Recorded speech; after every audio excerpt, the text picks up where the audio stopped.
Agrigento già ha fatto tanto, ha fatto dei passi avanti importanti nel recente passato, è molto trasformata rispetto a come era una volta, come anche tante altre province siciliane.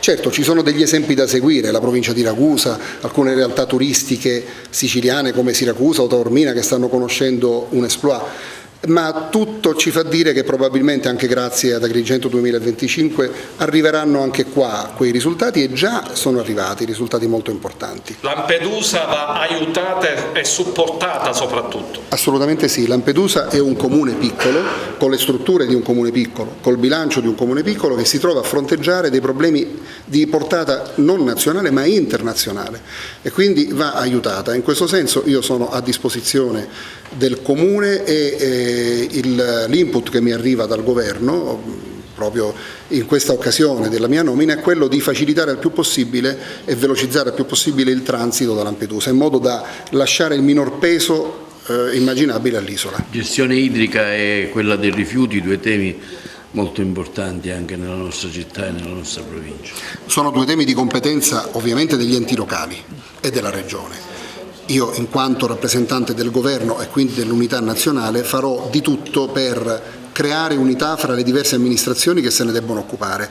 Sono a loro disposizione, su chiamata ma anche su mia iniziativa qualora necessario, o su segnalazione della cittadinanza o della stampa. Lotta alla criminalità. Agrigento oggi è stato trovato il più grosso carico di cocaina, diciamo, di sempre, quindi oltre 1 milione di euro, quindi un fatto importante, diceva il procuratore, anche in vista di Agrigento Capitale 2025, che può smuovere determinati flussi turistici anche in altri settori.